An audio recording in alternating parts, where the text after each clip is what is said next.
Vamos agora aos temas escolhidos pela campanha de Jair Bolsonaro na TV e no rádio. O candidato à reeleição reforçou a nova composição do Congresso, mais uma vez ele fez isso, e disse estar em harmonia com a presidência. Também fez promessas, garantiu a manutenção do Auxílio Brasil em R$ 600, a redução da maioridade penal de 18 para 16 anos e o encerramento da saidinha dos presidiários. E destacou as falas de apoio de alguns artistas sertanejos, como Zezé de Camargo, Gustavo Lima, Leonardo, Marrone e Chitãozinho.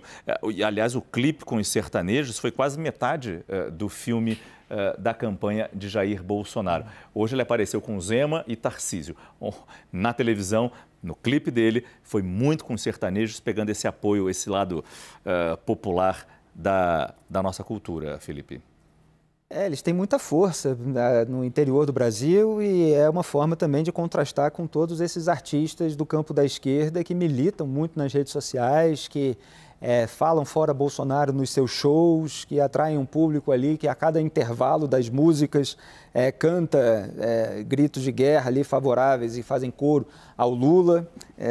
Eu já fui em vários shows no Rio de Janeiro, porque eu frequento samba, shows de artistas e está muito politizado.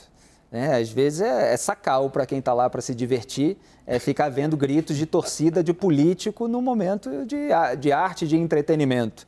Mas muitos cantores se engajam nisso, né? As próprias rodas de samba estão bastante politizadas no Rio de Janeiro, às vezes tem algum tipo de ruído. Mas mais pró-Lula.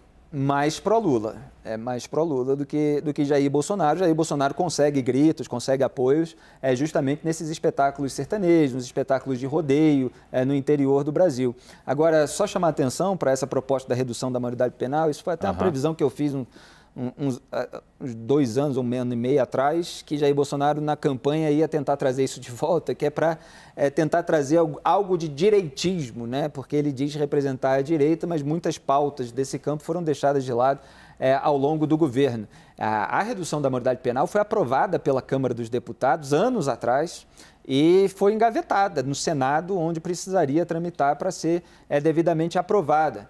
É uma pauta que poderia até fortalecer esse campo, porque na esquerda há muita restrição, eles querem tirar crimes da redução, eles ficam com medo de algumas manifestações políticas, alguns manifestantes menores de idade incorrerem em determinados atos que possam ser tipificados. Houve todo um debate na Câmara naquela época que poderia fortalecer essa agenda mais à direita. Bolsonaro tenta trazer isso de volta para lembrar aquela imagem de 2018 de ordem, de quem está pregando a ordem contra uma esquerda que está mancomunada com as pessoas que são contrárias à segurança pública, para a gente falar o mínimo, já que a gente viu aí essas associações feitas pelo Jair Bolsonaro, da turma do Lula no Complexo do Alemão, quando o Lula visitou.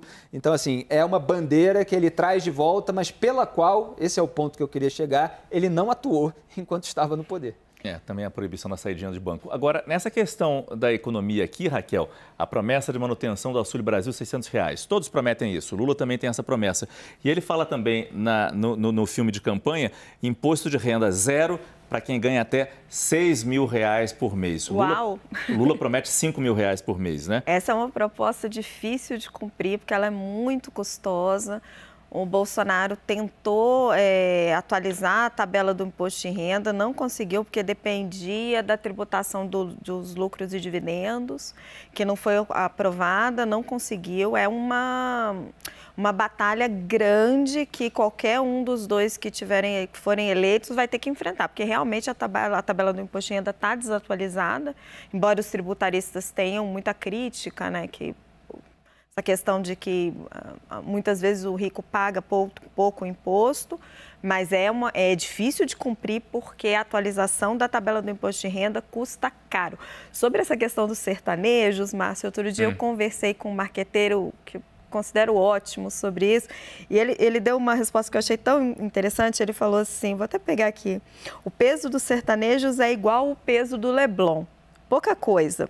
As pessoas separam ídolos da ideologia ou da preferência eleitoral. Aí ele fala, também não deixa de ser importante os artistas globais com o Lula e os sertanejos com o Bolsonaro. Até nisso o jogo está empatado. Mas sabe o que eu penso? E eu acho que um dos principais artigos que eu mais gostei de ler nesse segundo turno é o do Matias Alencastro, na Folha, na semana passada, cujo título, se não me falha a memória, é o Brasil do Mega Centro-Oeste, ou Mega Centro-Oeste do Brasil, uma coisa assim. Que ele diz que no Brasil tem aqui de Campinas até Cuiabá, tem uma região do agro muito forte. Nossa, eu iria mais, do Rio Grande do Sul até Campo Novo dos Parecis, lá no E esse topo é um Brasil muito mais... Ele coloca várias características, muito mais ligado ao mercado asiático, muito mais ligado ao agronegócio, muito mais bolsonarista. E aí eu penso que talvez, você falar, o peso do sertanejo é igual ao peso do Leblon, só que o Brasil sertanejo é maior que o Brasil do Leblon. Né? O Leblon é um em termos de voto, eu não sei, Caio.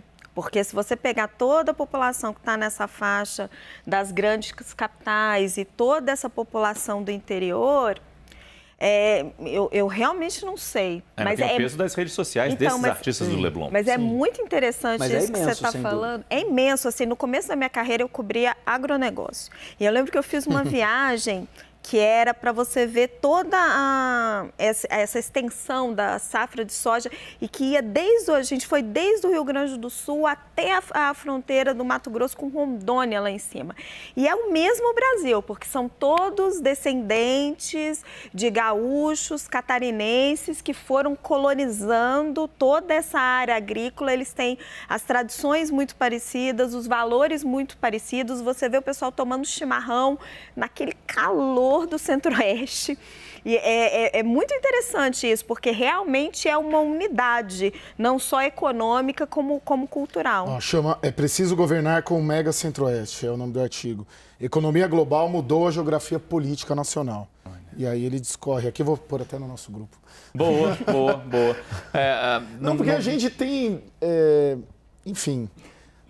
muitas vezes nós, até jornalistas dos grandes centros urbanos, tem um Brasil dos centros urbanos, tem um Brasil sertanejo, e só que o Brasil dos centros urbanos é muito mais o que nós retratamos, porque a gente está aqui, estamos aqui na Avenida Paulista, então é um país, é meio óbvio, né? Clichê, mas é um país muito grande, muito complexo, muito diferente, não necessariamente é o Brasil com o nosso olhar, tem outros olhares também aí por aí, né? A gente perdoa o seu clichê.